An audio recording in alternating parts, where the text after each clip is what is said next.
새로운 천재별을 준 거 14번째 시간입니다. 원래 요엘별을 통하여 열국을 심판하는 데 대해서 일장 변호를 통하여 성리 재앙 중에 할 일에 대해서 전무후무한 환란에 대해서 변론해 보도록 하겠습니다.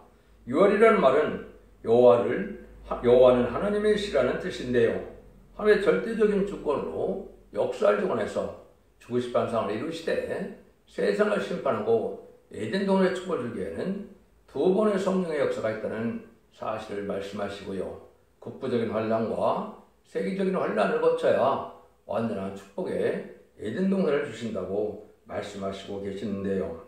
심판의 환란을 통하여 새 시대를 이루게 되는데 이제 남북 통일을 이루고 세계 통일을 해서 완전한 세계 통일에 평안을 이룰 것을 말씀한 겁니다. 이것은 아주 일찌감치 쓴 성경이죠. 더 먼저 쓴 선지자가 있는지 모르겠는데요.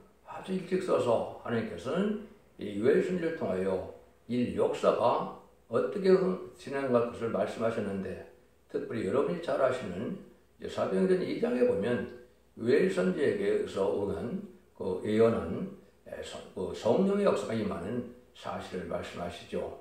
그런데 문제는 성령의 역사가 두 번 있다는 사실을 아셔야 되고, 늦은 비 성령을 받아야만 이 시대에 구원받고 새 시대 갈 수 있다는 사실을 알아야 되는데, 이거를 알지 못하고 구하지 못하고 강성하지 못하는 현실이다, 이렇게 볼 수가 있습니다. 그래서 철저한 해결을 우리가 해서, 또 하나님께서는 환난 날에 성회운동을 일으키면 하나님 응답해서 하나님의 절대적인 보호와 인도 속에서 시온의 무리는 축복을 주실 것을 또한 약속하셨다, 이렇게 볼 수가 있습니다. 그래서 결국은 두 번의 이른비 성령과 늦은비 성령이 있고, 남북전쟁과 3차 세계대전과 아마겟돈 전쟁으로 세상을 심판하고 세세 이룰 내용을 전반적으로 짧은 성경이지만 말씀을 하셨다, 이렇게 볼 수가 있습니다.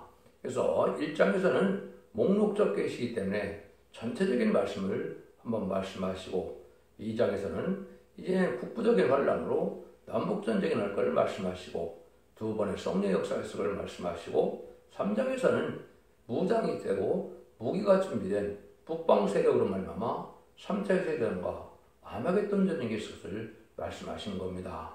그리고는 회복시킨다, 이 말이죠. 문제는 1장은 이제 목록적 계시기도 하지만은 1장 자체가 성민이 재앙 중에 할 일이라 그랬는데, 이 성민이 과연 누구냐? 옛날에 유대인들은 선민이 맞섰고 성민이 맞죠. 그렇지만은 예수님 십자가에 못 박혀 들어가실 때 성전의 시장이 찢어지는 걸로 해서 유대인들은 하나님의 사랑에 떠난 거죠. 그래서 이방인 하나님이 돼서 세계 기독교 하나님이 되고, 이제는 상달되는 호수와 예배와 기도를 드리는 자의 하나님이 된 사실이 현재인 거죠. 그러면 여기서 말하는 성민은 무엇일까요? 이걸 한번 좀 우리가 아셔야 되는데요. 이것은 주님께서 이제는 마태복음 21장을 통하여 잘 설명했는데, 먼저 시편 118편 20절 23절에 보면 건축자의 부르들이 모퉁이 돌이 머릿돌이 되느니 너희 눈에는 이상하느냐, 이것은 작정된 일이라, 이렇게 말씀하셨죠.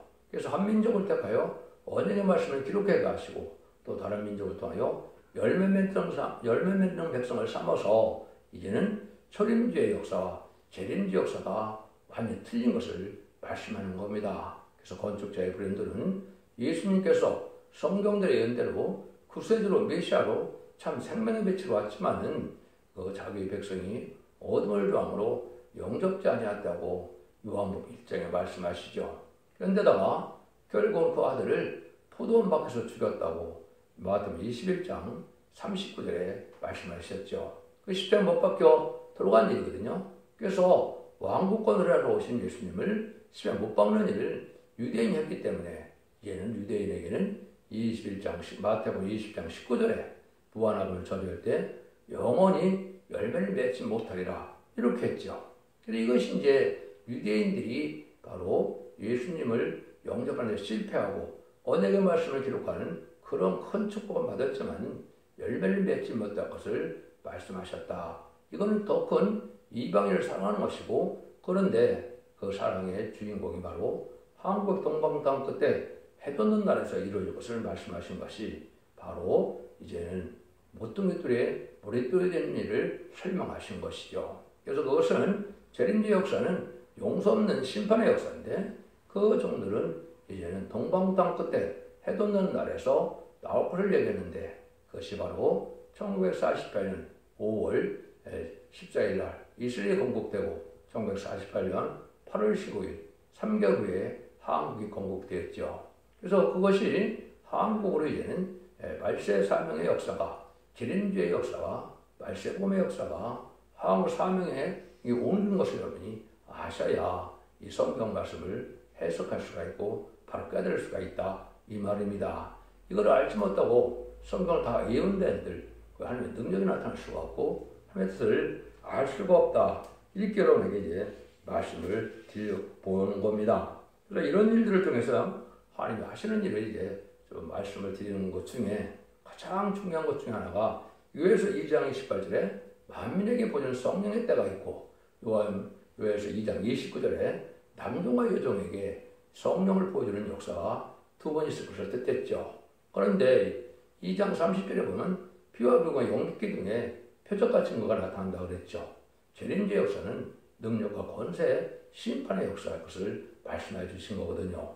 그런데 기독교가 잠들었으니까 지금 만민에게 보여주는 성령의 역사는 마가다락 방위 후에 예수 믿고 중생을 받아서 천국 복음을 들음으로 이제는 영웅 많은 은혜의 역사는 지금 끝나고 있는 시점이고 환란장 심판의 날이 임함으로 남종하여 여종에게 성령을 보여주고 또 심판형과 소멸형을 보여줘서 죽지 않고 세시다가고 죽지 않고 필성할 때가 각혼 이때인데 그걸 구분하지 못하고 있는 것이 흠에 잠긴 기독교의 현실이다 이렇게 볼 수 있는 겁니다. 마지막 한 일에 전산면의 역사와 후선전의 역사는 남겨놓은 시점이다 이 말입니다. 전산전면은 알과 축전을 갈아서 알곡은 창고에 넣고 이제는 쭉정이는 불에 태우는 역사가 후선전면의 환란에 빠져서 결국은 짐승의 표를 받게 되고 짐승의 표를 받은 자들은 3차 대전과 아마겟돈 때 이제는 다 멸망을 당하게 되는 심판의 방법이 유에 있어서 성경을 하신 거다 이 말입니다.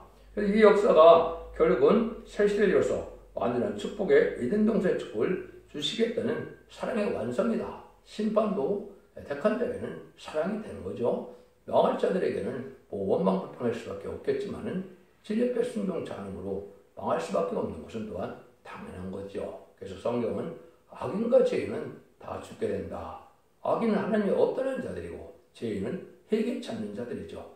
회개할 기회를 마가다락 방위로 2000년 동안 주셨고 또 마지막 한 일에 전선전 만에 마지막 회개의 기회를 완전 멸에 이른 종이 예언의 말씀을 단일의 진리로 최종 변론으로 경고하게 되는데 이때도 순종치 않으면 이제는 근위와 자비가 없는 후 3년 만에 들어가고 후 3년 만에는 심승의 표를 받게 되고 심승의 표를 받으면 심판의 대상자, 멸망의 대상자가 돼서 한 명도 살아남지 못하는 것이 하나님의 법인 겁니다.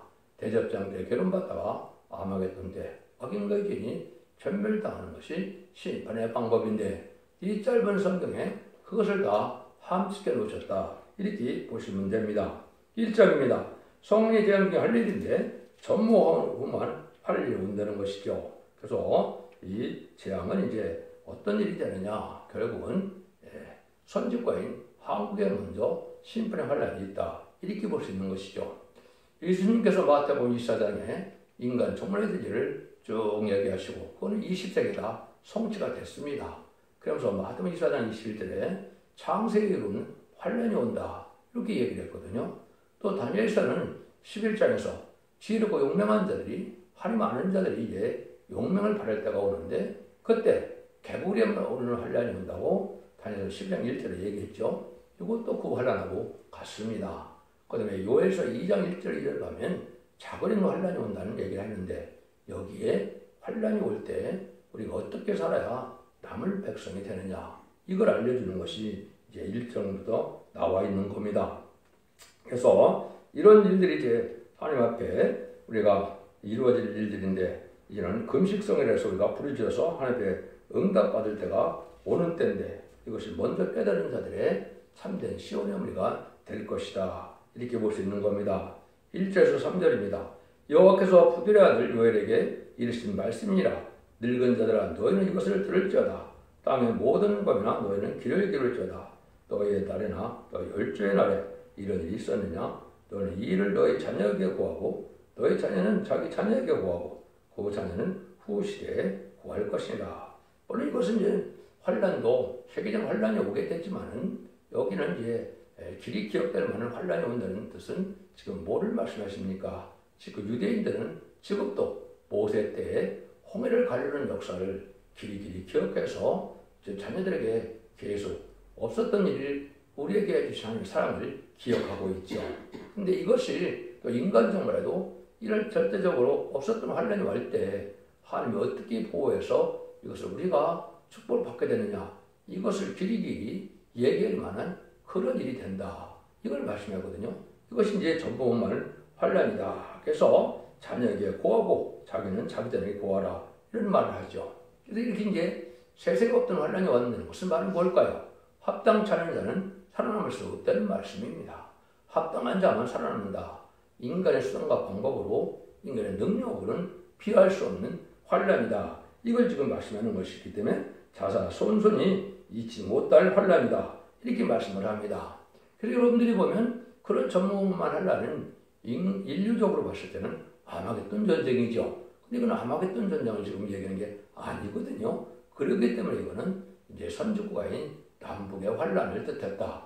이렇게 보셔야 합법적으로 이치적으로 맞는다 이 말입니다.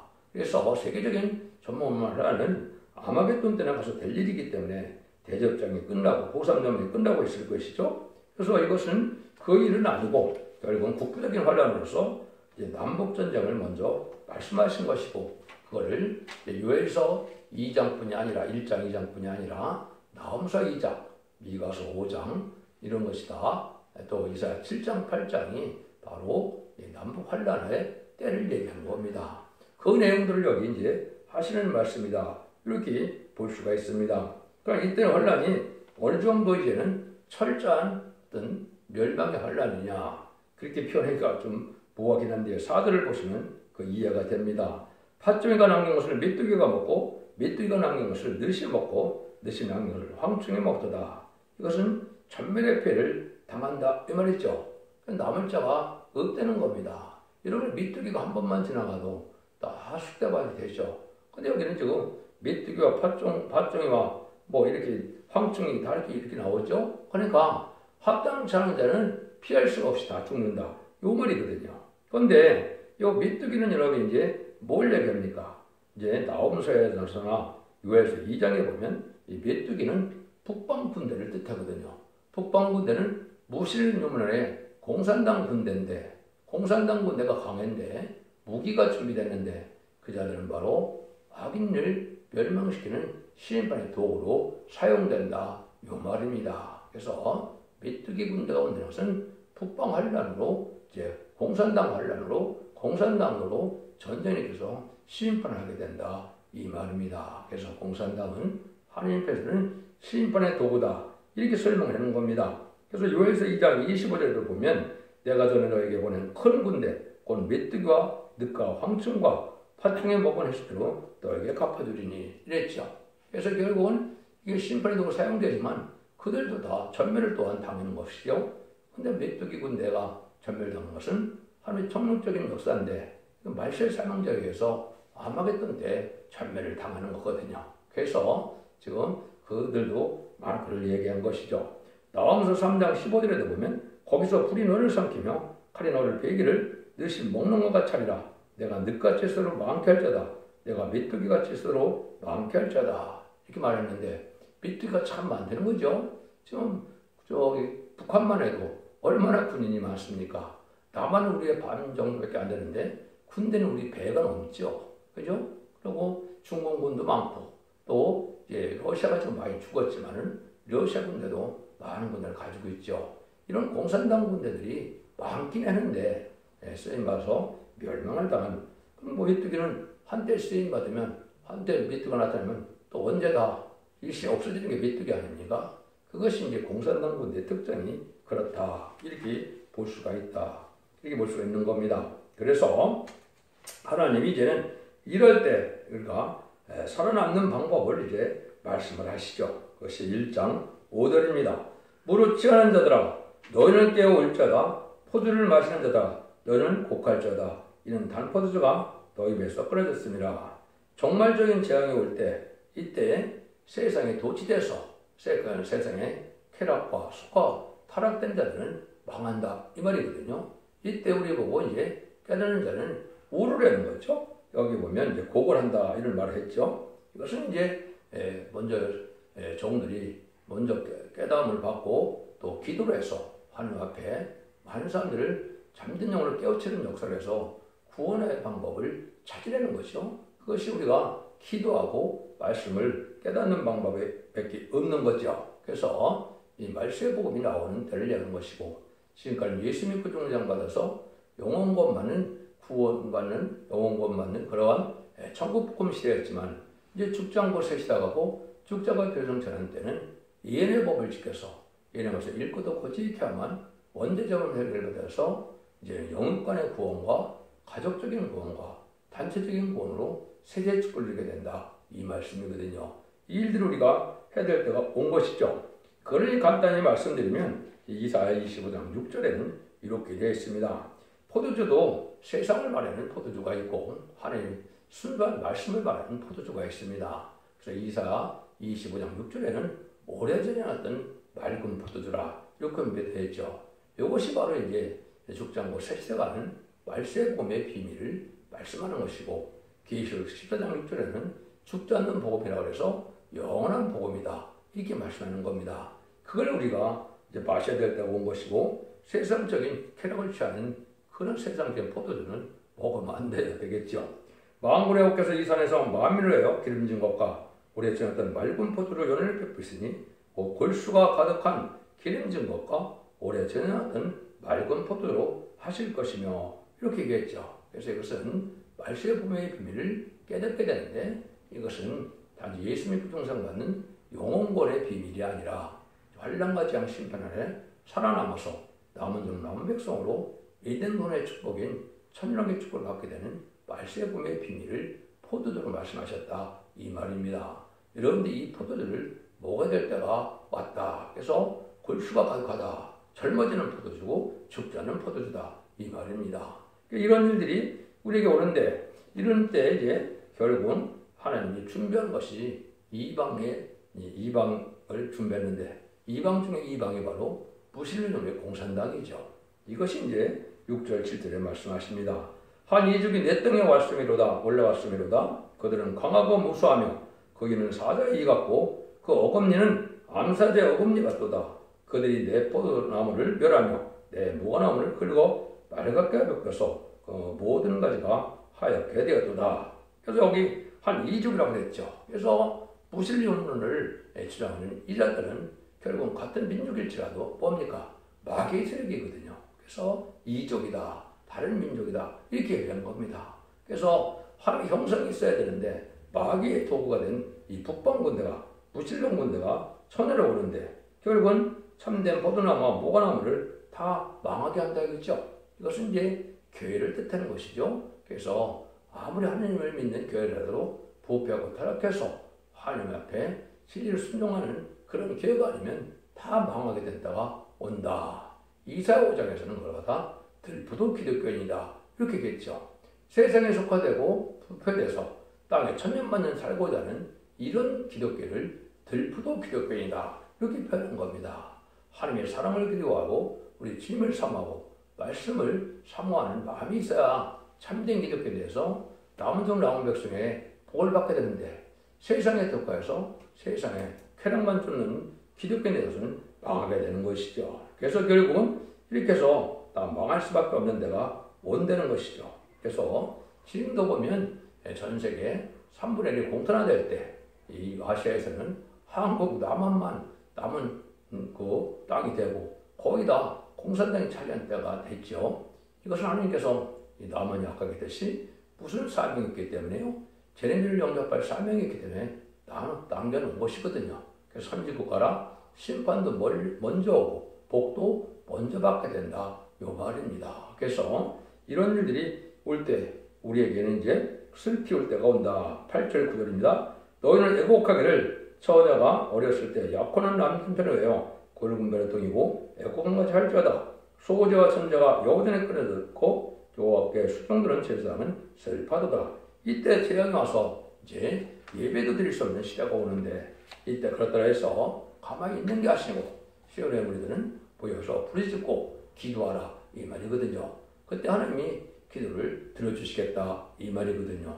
이런 환난적인 날에 기도할 수 있는 자들이 참된 시온의 무리가 돼서 결국은 이제는 살아남게 되는데, 얼마나 절실하게 이런 부르짖어야 되느냐. 처녀가 약혼한 남편이 죽은 것처럼 그렇게 슬퍼라 이 말이죠. 그래서 여러분들이 지금 이게 새 노래로 나타나고 이게 하나님의 간절한 기도로 나타나는데, 이걸 뭐 죽자사자 이걸 하나님 받지 않으면 우리가 죽는다 이런 간절함으로 예배도 드리고 새 노래도 부르고 또 기도도 해야 되는데 그렇지 않거든요. 그러니까 이게 지금 하나님과 교통하는 기독교인이 아주 적은 때가 돼서 지금 망할 자가 많은 때가 되었다 이렇게 봐야 되거든요. 이것이 참으로 현실적으로 안타깝다 이 말입니다. 그런데 이제 이런 일들은 이건 목록적 계시이기 때문에 세계적으로 전 세계적으로 앞으로 7년 동안 이루어질 내용을 다 내용이 나왔다 이렇게 볼 수가 있거든요. 그래서 본격적으로 아마 금년부터는 전 세계적인 식량난이 올 것입니다. 이것도 국부적인 식량난이 오고 세계적인 식량난이 오는 것이 마지막 한일의 역사인데, 그런 한일회를 마지막에 둔 때다. 그것이 이제 10절에서 11절 보면 밭이 황무하고 토지가 처량하니 곡식이 지나여 새 포도주가 말랐고 기름이 다하였도다. 농부들아 너희는 부끄러워할자다.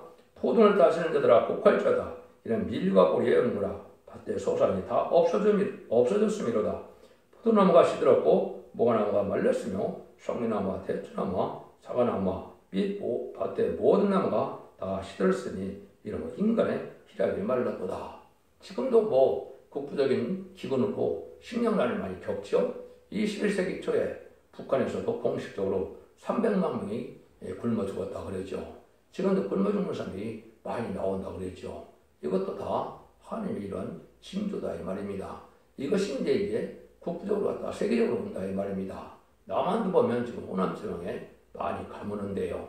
이것이 이런 국부적으로 갔다가 세계적으로 와서 이제는 식량난이 본격적으로 오게 되는 것이 이제 후 3년간 들어가서 이제 대접전까지 이런 일이 온다 이 말이거든요. 그래서 이것은 영적인 육적으로 은혜 받기도 힘들 때고 육적으로 살기도 힘든 때가 지금 오고 있다. 그래서 이때가 재앙 환난의 시대고 곧 심판기의 심판때가 오는 때다 이렇게 말씀하거든요. 이때 이제 우리가 참된 종이라는 것은 뭐냐? 하나님의 때 상대되는 성회를 하는 것이다. 그것이 13절 14절입니다. 제사장들아 너희는 굵은 배로 동이고 술 피울 자다. 단에 수주는 자들아 너희는 곡할 자다. 대하나님께서 수주는 자들아 너희는 와서 굵은 배를 입고 밤이 맞도록 누울 자다. 이는 소제와 선제를 너희 하나님 전에 드지 못함이로다.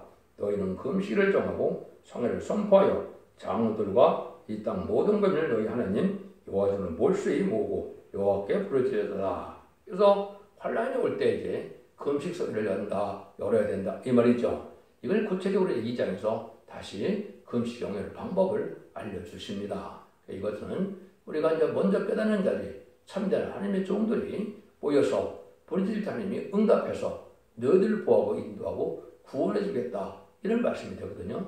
심판이 오는 이유는 뭡니까? 죄업된 자들을 이제 회개찬 자들을 멸망시키고 완전한 축복에 에덴동의 축복을 주교하는 거거든요. 그러니까 이것도 하나님의 사랑의 완성이다. 어떻게 보면 농사를 짓고 알곡을 모아놓지 않는다면 다 버리는 농사가 되죠. 그래서 알곡을 모으는 것처럼 하나님께서는 합당한 자들을 멸망시켜야 할 것이 환란이기 때문에 이때 알곡된 자들은 한데 모여서 부르짖음으로 하나님의 응답을 받아서 하나님의 절대적인 보호와 인도와 양육을 받아서 하나님의 축복을 받게 된다 이 말이거든요. 여기만 이게 나와 있는 것이 아니거든요. 하나님의 절대적인 보호가 있다는 것이 이사야 4장에도 나와 있고 미가서 2장에도 나와 있거든요. 그러니까 이것을 말은 뭐냐? 이때는 시온의 무리로 알곡의 무리로 모여야만 하나님이 품어주고 안아줘서 앞뒤에서 하나님이 책임지고 적인 보호와 인도와 양육을 받게 된다 이 말입니다. 그래서 알곡된 지금 신앙을 갖는 것이 중요하고 이것이 다른 말씀에 순종하여 그 알곡을 모는 사명이 두 감나무 두 쳤더라고 그리고 11장 4절에 말한 것처럼 선택의 역사가 알고는 모르는 역사다. 그래서 그 알고에 모여져야만 이런 저런 보호와 인도와 양을 받게 되는 축복을 받게 되는 것이 인간 정말의 큰 구원의 역사다 이 말입니다. 영혼권의 역사는 개인적인 구원이지만은 영혼권의 가족적인 축복을 받는 것은 단체적인 구원이기 때문에 이걸 기독교를 좀 깨닫기가 어려운 때가 된 것이죠. 이것은 왜냐? 추설 때는 알고 모아야 되기 때문에 그것이 단체적인 거고 예수님도 마태 13장에 밀과 가라지를 이제는 추수할 때 가라지를 먼저 묶어서 단에 불에 태운다 그랬죠. 이게 지금 이단과 탈선된 자들이 지금 하는 일이 바로 가라지를 묶는 일입니다. 하나님 때 먼저 멸망당할 수밖에 없겠죠. 마태복음 25장에도 보면 주님이 양과 염소를 내가 이제는 갈리겠다 그랬죠. 왼편으로 갈 자와 오른편으로 갈 자가 있다 그랬죠. 양은 오른편이요 염소는 왼편이 무슨 마귀가 도운 도구가 된 기독교인들은 영원히 망한다 이 말이거든요. 이걸 갈라내는 때가 심판이 오기 전에 소떼기를 통해서 하는 역사다. 이렇게 여러분이 깨달아야 된다 이 말이거든요. 그러니까 이때 이제 하나님께서 마지막 택한 종들에게 늦은 비 성령의 역사만 내려서 이제는 회개하는 역사가 온다. 그것이 스가랴 12장 10절에 의한데요. 내가 다윗의 집과 예루살렘 거민에게 은총과 강구하는 심령을 보이니 그들이 찌른 바 그를 바라보고 그를 애통하기를 독자로 애통하듯 하다며 그를 통곡하기를 장로 통곡하듯 하리로다.